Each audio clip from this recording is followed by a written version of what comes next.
la bienvenue à cette nouvelle table ronde du Digital Society Forum consacrée à la vie privée et aux données personnelles. Participent à cette table ronde Isabelle Falque-Pierrotin qui dirige la CNIL, l'organisme censé protéger les données personnelles du grand public, Déborah Elalouf qui à travers l'association Tralalaire et Internet sans crainte s'occupe de la protection et de l'éducation des adolescents au comportement numérique et, en ce qui nous concerne, à la protection de leurs données personnelles. Delphine Reyre, qui est directrice des affaires publiques de Facebook. Et enfin Fabrice Rochelandais, un sociologue spécialiste des usages du numérique, des modèles économiques du numérique et de l'utilisation et de la protection des données personnelles. Ce sujet est passionnant puisqu'il le comportement et les attentes des Français et des internautes sont très ambivalents. D'un côté, il y a une crainte, que fait-on de mes données? Où vont-elles? Mes datas, mes photos personnelles, mes informations bancaires, bref, tout ce que je laisse en même temps bien volontiers à tous les acteurs de la vie numérique parce que ça me simplifie la vie. Donc on est dans un comportement un peu ambivalent de crainte et en même temps de laisser faire et aussi dans une gestion du rapport bénéfice-risque. Alors on va essayer de comprendre dans un premier temps comment les gens se comportent, quelles sont leurs difficultés, leurs craintes, leurs parades, leurs comportements, souvent déroutants mais aussi parfois plus informés et plus agiles qu'on ne croit. Et puis dans un deuxième temps, on va se poser la question de comment en protéger, encadrer, favoriser des comportements plus responsables, peut-être plus conscients, peut-être plus nuancés, ou en tout cas qui protègent les gens sur leurs données privées, leur vie personnelle. La vie personnelle étant aujourd'hui une notion qui est très individuelle, donc ici la difficulté pour le législateur est donc d'avoir une définition collective de quelque chose qui est aujourd'hui vécu comme singulier, unique et individuel. En France, un Français sur 3 utilise Facebook quotidiennement. Pour nous, ce qui est absolument essentiel, c'est que les utilisateurs de Facebook, les gens qui utilisent Facebook, se sentent en confiance sur cette plateforme d'échange et de partage. Ils utilisent Facebook pour avoir des discussions publiques ou privées et il est absolument important pour nous qu'ils se sentent en contrôle de ce qu'ils partagent et avec qui ils partagent. On a donc développé beaucoup d'outils qui leur permettent de choisir à tout moment l'audience avec qui ils partagent. Ils peuvent partager avec un petit groupe d'amis, avec un groupe plus large d'amis. Ils peuvent décider de se mettre en public, en mode public et partager avec l'ensemble des utilisateurs de Facebook. Il faut qu'à tout moment, ils sachent qu'ils ont toutes ces options possibles pour partager les contenus. Pour ce qui concerne les mineurs, on a fait un effort encore plus approfondi de façon à s'assurer que par défaut, les paramètres de confidentialité qui concernent les mineurs soient renforcés. Non seulement ils sont par défaut en mode amis seulement, ça c'est aussi vrai des adultes, mais ils sont déréférencés des moteurs de recherche externes et on ne peut pas les géolocaliser. Donc pour que des mineurs puissent enlever ces fonctionnalités, il faut qu'ils passent par des écrans éducatifs qui leur expliquent les implications d'enlever ce type de fonctionnalités qui sont là pour protéger leur vie privée. La première attitude des jeunes, comme des grands d'ailleurs, c'est de se dire il est où le problème? Dans le fond, j'ai rien à cacher. La nature publique du web versus la nature privée des données. La nature privée étant une notion complexe et récente, est un vrai élément à faire passer. Alors en même temps, on assiste récemment à une prise de conscience un peu plus forte de l'importance de ne pas tout livrer, un plaisir de l'éphémère, de données qui apparaissent et qui disparaissent.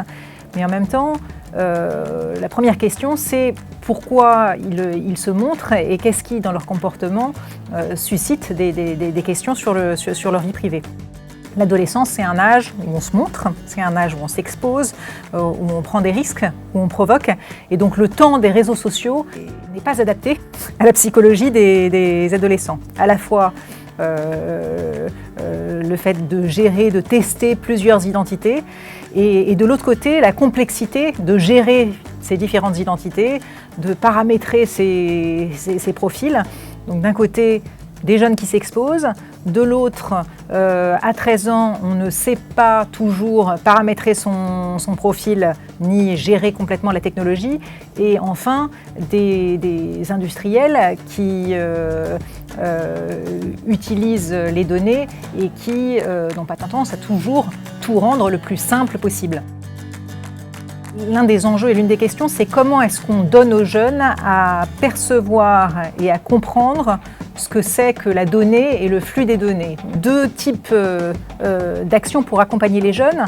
D'un côté, la sensibilisation, le fait de développer une prise de conscience à travers des ateliers, des contenus, le fait de susciter le débat, de créer le débat entre le jeune et l'adulte. On oublie souvent de dire que les premiers à ne pas avoir une bonne conscience de ce que c'est que la vie privée, ce sont les adultes, commencer par les parents qui ont tendance à exposer tout et n'importe quoi de leur enfant sur les médias sociaux. Donc un élément de prise de conscience de la valeur de leurs données et de l'impact. Quel est l'impact de la circulation des données? Par exemple, les jeunes n'ont pas toujours conscience que les données qui sont collectées lors de leur navigation vont avoir de l'impact sur la consultation d'informations qu'ils vont avoir, que dans une requête, si j'aime beaucoup le bleu, j'ai plus de chances de recevoir en information du bleu. Et finalement, on produit toujours plus du même, hein, et on leur donne à voir du même à un âge où ils auraient intérêt, au contraire, à s'ouvrir à tout un tas de sources d'informations et de points de vue qu'ils ne connaissent pas encore. Le deuxième élément, au-delà de la sensibilisation, c'est la formation. Faire comprendre de manière assez concrète comment paramétrer leurs données, comment bloquer, comment retirer une image, comment gérer leur communication par groupe. Donc là-dessus, l'action de Tralalaire, à travers Internet sans crainte, programme de sensibilisation, c'est d'accompagner les jeunes dans le cadre d'actions de sensibilisation pour développer une prise de conscience. Et de l'autre, c'est d'essayer de les former pratiquement à l'école, mais aussi en dehors de l'école, au fait d'apprendre à coder et décoder le numérique. Le paradoxe de la vie privée, en fait, c'est un comportement un peu ambigu des individus, puisqu'ils ne reflètent pas ce qu'ils préfèrent. En général, quand j'aime pas les fraises, je ne mange pas de fraises. Mais là, en fait, on a un paradoxe au sens où la vie privée, j'ai une préférence pour ma vie privée, et pourtant je m'expose excessivement sur le web, sur Facebook, sur Twitter. J'expose le moindre détail de ma vie privée. Donc ça peut paraître, si on considère des individus rationnels, ça peut paraître paradoxal, puisque justement, normalement, on adopte un comportement qui est conforme à ses goûts, à ses préférences. Ce n'est pas tant un paradoxe que cela pour les économistes, puisque en fait, ça a été très bien expliqué par les économistes comportementalistes, au sens où on peut très bien préférer une petite gratification immédiate, jouer à un jeu stupide sur un smartphone, à un dommage finalement qui peut être important dans le futur, mais que je n'arrive pas à calculer, que je n'arrive pas à me représenter, c'est-à-dire les risques en termes de vie privée. Personne n'est capable de déterminer les dommages potentiels, les préjudices, à part évidemment la fraude bancaire ou le spam. Mais voilà. Donc là, le paradoxe, en fait, il n'en est pas tant un, tout dépend de comment on l'appréhende en fait. Il y a plusieurs solutions actuellement qui sont discutées. Il y a le droit à l'oubli numérique, il y a le droit à la portabilité, et puis il y a la fameuse privacy by design, la vie privée dès la conception des services, donc des règles de vie privée qui seraient intégrées dès la conception des logiciels ou des services en ligne. Ces solutions posent différents problèmes. Les premières, le droit à l'oubli numérique, eh bien, ça suppose un individu qui est rationnel. Or, avec le paradoxe de la vie privée, on peut se poser la question de savoir est-ce que les individus finalement sont si rationnels, est-ce que finalement ils vont l'exercer. Alors ça c'est un premier point. Et puis deuxième point, le droit à l'oubli numérique, c'est aussi est-ce qu'il est effectif en fait. Est-ce que quand je demande à ce que mes données soient effacées ou déréférencées, est-ce qu'au fond elles disparaissent réellement? Et actuellement, en fait, on constate que les données personnelles, c'est des biens non rivaux, c'est-à-dire des biens que l'on peut partager à l'envi, et elles peuvent disparaître d'Internet et réapparaître à un autre moment, être stockées hors ligne et réapparaître sur le réseau.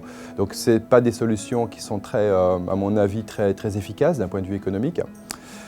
Moi, ce que je pense, c'est qu'en fait, on pourrait peut-être davantage éduquer les gens dans leur comportement, tout en sachant qu'on ne sait pas ce qu'est la vie privée.